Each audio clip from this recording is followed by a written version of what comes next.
রাম নারায়ণ রাম। সৃষ্টি রহস্য পর্ব 2। ঠাকুর বলছেন, জগৎ ও জীবনের মূল উৎস কোথায়, কবে, কিভাবে তাদের সৃষ্টি হলো, এ নিয়ে নানা জনের নানা মত। তার সাথে স্রষ্টার চিন্তাও জড়িয়ে আছে। আবার স্রষ্টার সৃষ্টি কি করে হলো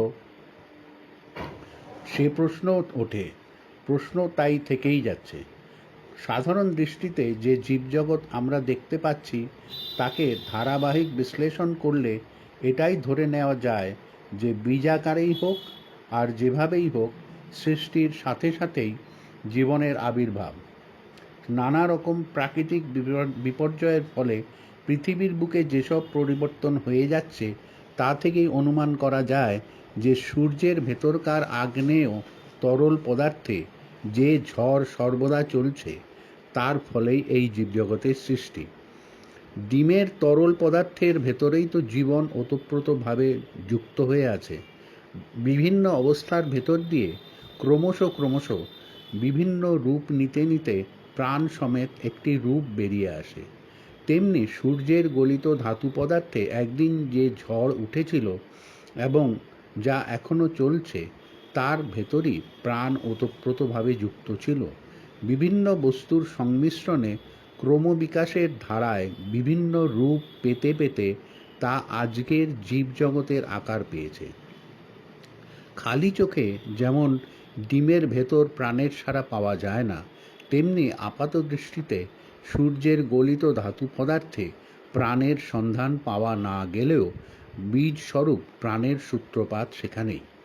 সূর্যের গলিত পদার্থের অন্তর্নিহিত সেই জীবনী শক্তি জল, মাটি ও অন্যান্য বস্তুর সংস্পর্শে আসার ফলে ধীরে ধীরে জলজ প্রাণী, উদ্ভিদ, সরীসৃপ, পোকামাকড় ও নানা জীবজন্তুর সৃষ্টি হতে আরম্ভ হয়। প্রকৃতির নিয়মেই তো এসেছে বাহ্যেন্দ্রিয়র বৃত্তি ও মানসিক আবেগ ও অনুভূতি। তাই আজকের উন্নততর জীব ও মানুষের মাঝে যে বৃত্তি, আবেগ ও অনুভূতি দেখতে পাওয়া যায়, তখনকার সেই সব প্রাণীর মাঝেও সেসব থাকা স্বাভাবিক।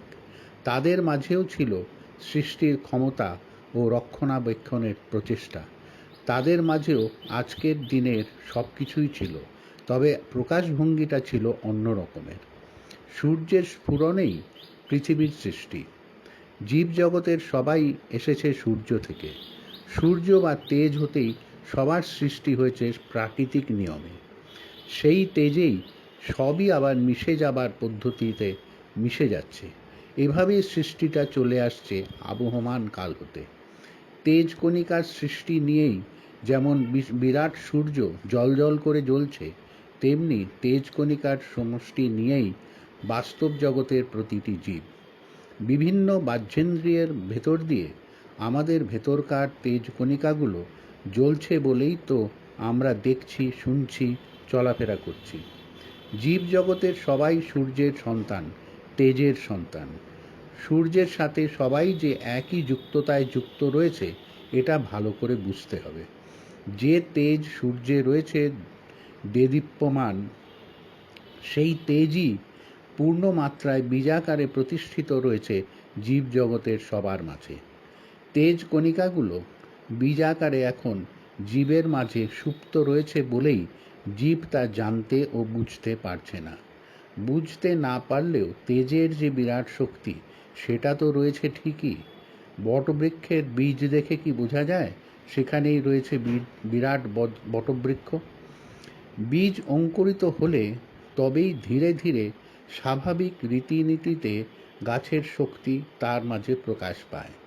বীজের মাঝে যে শক্তি ছিল সুপ্তাকারে সেটাই তখন বিকশিত হয়। তেমনি যে তেজ কণিকাগুলো আজ বীজাকারে সুপ্ত রয়েছে প্রতিটি জীবে, সেগুলোর যাতে ঠিক ঠিক স্ফুরণ হয় সেই বিরাট উদ্দেশ্য নিয়েই জীবের সৃষ্টি। সূর্যের যে তেজ, সেই তেজ কণিকা সহজাতভাবে সবার মাঝে রয়েছে বলেই প্রতিটি বস্তুরই রূপান্তর হচ্ছে। দেহের যে স্বাভাবিক উত্তাপ সেটা যে সূর্যেরই উত্তাপ এটা তাই ভালো করে বুঝতে হবে। কোথা থেকে কিভাবে প্রথম সৃষ্টি হলো, কোন কোন বস্তুর সংস্পর্শে কি করে জীবের সৃষ্টি হলো, প্রাণ কোথা থেকে এলো, সে সম্বন্ধে দার্শনিক, বৈজ্ঞানিক ও চিন্তাশীল ব্যক্তিরা যত তত্ত্ব ও তথ্য দিয়ে গেছেন তার সবই যে নির্ভুল তা বলা চলে না। একলের মতে সৃষ্টির সূক্ষ্মতম বস্তুর আদি অন্ত নেই, সে চিরকালের। অন্য দলের মতে যেভাবে দুই পাথরের ঘর্ষণে অগ্নিস্ফুলিঙ্গের সৃষ্টি, তেমনি করেই প্রাণ, চৈতন্য, বুদ্ধি ইত্যাদির সৃষ্টিও ম্যাটার থেকেই।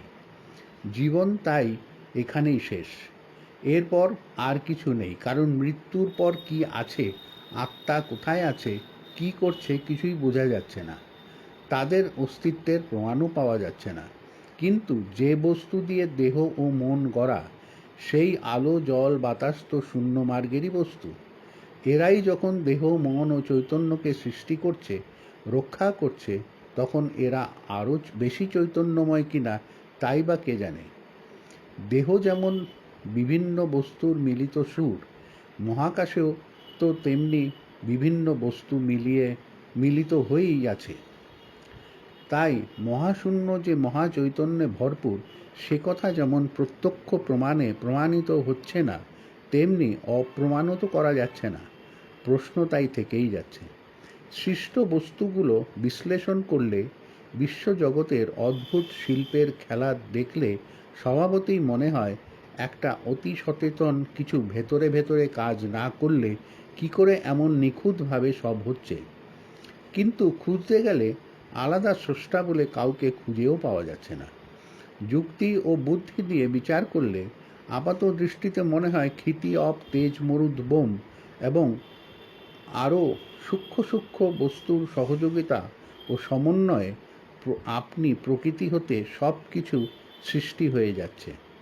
এখানেও প্রশ্ন আসে, তবে কি প্রকৃতির নিয়মটাই সজাগ? যে মাটি মুখে দিয়ে দেখছি নোনতা, সেই নোনতা মাটি থেকেই রস টেনে খেজুর গাছ দিচ্ছে মিষ্টি রস। আবার তার পাশেই নিম গাছের প্রতিটি পাতাই তেতো। উভয়ে মাটি থেকে একই রস টানছে, অথচ ভেতরে গিয়ে কি অদ্ভুত পরিবর্তন হচ্ছে। এই পরিবর্তনের পিছনে কোনো কৌশল বা নিয়ম যে আছে সেটা তো মানতেই হবে। নোনতা মাটি থেকে মিষ্টি বা তেতো রস তৈরি হচ্ছে, সেখানে একটা সজাগ চেতনা যে কাজ করছে তা মানতেই হবে। এই যে বীজ থেকে গাছ হচ্ছে, ফুল ফল হচ্ছে, এটা কেউ পেছন হতে ঠেলেও করাচ্ছে না বা সামনে থেকে টেনেও করাচ্ছে না। প্রকৃতির সজাগ গতির ধারায় যা হবার আপনি হয়ে যাচ্ছে। এভাবেই খাদ্য থেকে রক্ত, মাংস বীর্য হচ্ছে। দেহের প্রতিটি অণু পরমাণু সজাগ বলেই তা সম্ভব হচ্ছে। সৃষ্টির প্রকৃতির টান সজাগ বলেই আপনা আপনি সব সৃষ্টি হয়ে যাচ্ছে। এই যে একটা সজাগের স্রোত সবার ভেতরে বয়ে চলেছে, সেটা এমনি খুঁজতে গেলে খুঁজে পাওয়া যায় না ঠিকই, কিন্তু যুক্তি দিয়ে গ্রাহ্যে আনা যায়। এভাবে আমাদের বিভিন্ন ইন্দ্রিয়ের দ্বারা প্রকৃতির গ্রন্থ পাঠ করলে সেখান থেকেই বিশ্বজগতের একটা ইতিহাস খুঁজে পাওয়া যায়। যে বীজ বপন করা হয় মাটিতে, সেই বীজই ফুল ফল হয়ে আবার বীজে পরিণত হচ্ছে। একটা বীজ থেকেই হাজার বীজ সৃষ্টি হচ্ছে। এর থেকেই বুঝতে হবে যেখান থেকে হতে শুরু, সেখানেই আবার ঘুরে ফিরে মিলছে সব কিছু, সেখান থেকেই আবার শুরু হচ্ছে। সৃষ্টির ভেতর দিয়ে এই যে চলছে অনন্ত পরিক্রমা, এর আদিও নেই, অন্তও নেই, চলছে তো চলছেই। যে সজাগের ধারায় জীবজগতের সৃষ্টি হয়ে চলেছে, সেই অতি সচেতন চৈতন্য শক্তি সবার মাঝেই সহজাত। চৈতন্যের সেই বীজই পরিণত হতে হতে একদিন সবার মাঝে ফুলের মতো প্রস্ফুটিত হয়ে উঠবে, ফলের মতো মহাবুঝের বীজ শক্তি নিয়ে বার হবে। স্বাভাবিকভাবেই তখন মহাকাশের বুঝটা আমাদের সত্যিকারের বুঝে আসবে। সেখানেই রয়েছে সত্যিকারের সমাধান।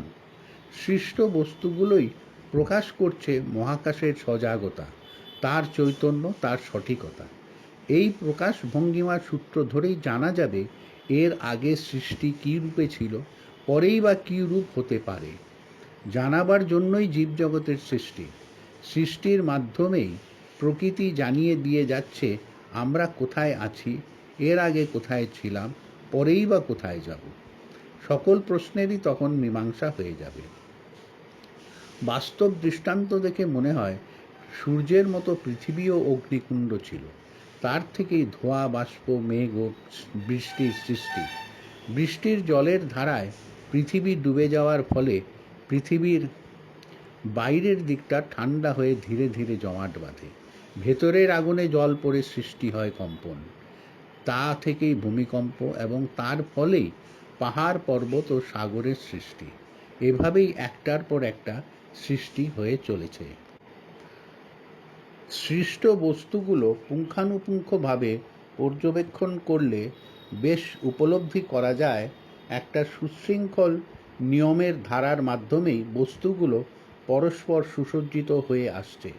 কী প্রাণী, কী উদ্ভিদ, যত রকমের সৃষ্টি হয়ে আসছে সবই চলছে একইভাবে, একই ধারায়।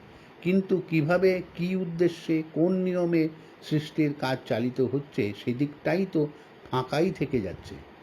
অবশ্য এটা ঠিক যে ফাঁকা থেকেই সব কিছুর সৃষ্টি, সেখানেই আবার সব কিছুর লয়। তবে কি বুঝতে হবে যে জন্ম মৃত্যুর মাঝের সীমাটুকুর মধ্যেই সব সীমিত? মৃত্যুর সাথে সাথেই কি সব শেষ হয়ে যাচ্ছে? এই বিরাট সৃষ্টির তবে কি প্রয়োজন ছিল? এর মাধ্যমে সৃষ্টির কোন উদ্দেশ্য সাধিত হচ্ছে? মহাশূন্য হতেই গতির ধারায় ধারায় নব নব সৃষ্টি হয়ে চলেছে।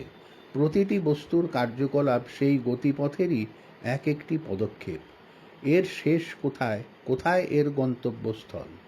শেষ নিঃশ্বাস ফেলে সবাই তো চলে যাচ্ছে, কিন্তু শেষ উত্তর তো মিলছে না।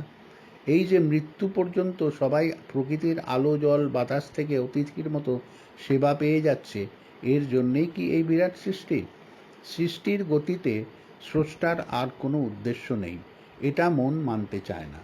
এতে সৃষ্টির ধারাকে একটা সীমার মাঝে সীমিত করা হয়, কিন্তু সূর্য, চন্দ্র, গ্রহ, উপগ্রহগুলো তো কোনো সীমার মাঝে নেই। এই যে প্রশ্ন জাগছে এরপর কি আছে, তা অযথা হতে পারে না। প্রশ্নের উদ্ভব যখন হয়েছে তখন উত্তরও নিশ্চয় আছে সৃষ্টির মাঝেই। উত্তরটা সমূহ নাগালের বাইরে হলেও, নেই বলে উড়িয়ে দিলেও মনও সাড়া দিচ্ছে না, সমাধানও হচ্ছে না। তাই বুঝতে হবে মৃত্যুর পরও নিশ্চয় কিছু আছে। মৃত্যুর পরও ভাববার বস্তু আর কিছু আছে কি নেই, এই বিষয় সৃষ্টির মাধ্যমে বিশ্ব প্রকৃতি কি জানাতে বা বোঝাতে চায়, প্রত্যক্ষ বিষয়বস্তু থেকেই উদ্ধার করতে হবে সেই অজানা বস্তুটিকে।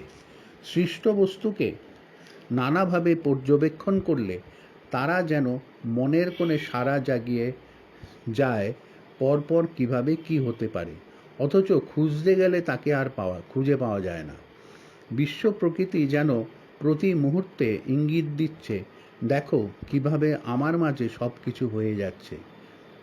আমার মাঝেই সব কিছু আঁকা হলেও আমি কিন্তু ফাঁকা, ধরা ছোঁয়ার বাইরে। এই ধরার গতির ধারা ধরে ধরে গেলে তবেই আমার উদ্দেশ্য ও বার্তা জানতে পারবে। আমার গতি ও ধারাতেই বুঝে নিতে হবে পরবর্তী অধ্যায়ে কি হবে।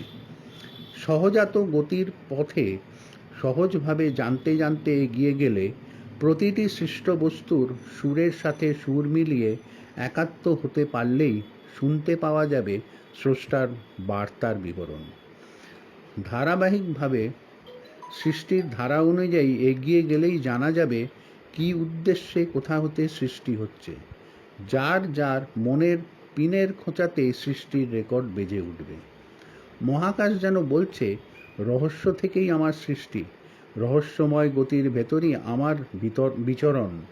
নানাভাবে, নানা মতে আমার বিষয়গুলো বিশ্লেষণ করতে করতেই, আমার ধারার বর্ণনা করতে করতেই আমার সঠিক বর্ণনায় উপনীত হবে। সৃষ্ট বস্তুগুলোই স্রষ্টার ভাষা, সৃষ্টির ধারাবাহিকতাই তার প্রকাশ, গতিই এর ধর্ম। জীবজগতের সকল বস্তু ও প্রাণীকে কিভাবে কোন পথে টেনে আনলে এই গতির ধারা ঠিক থাকবে, এটাই তার কাজ। সীমানা টেনে দিলে এদের এগিয়ে যাওয়ার গতি স্তব্ধ হয়ে যাবে বলেই জীবজগৎকে কোনো সীমার মাঝে আবদ্ধ না করে মুক্তাকাশের মুক্ত চিন্তায় ছেড়ে দেওয়া হয়েছে। এই মুক্ত চিন্তার ধারাই জীবজগৎকে টেনে নিয়ে যাচ্ছে অনন্ত গতিপথে। এই যে আমার আমিত্বকে, বস্তুর বস্তুত্বকে খুঁজে পাওয়া যায় না, এটা অপূর্ণ রাখার জন্য নয়, চিন্তার স্ফুরণের জন্য। বিশ্লেষণ করতে করতেই সবাই পেয়ে যাবে স্রষ্টার সত্যিকারের পরিচয়। আজ এই পর্যন্ত, আবার পরের দিন। রাম নারায়ণ রাম।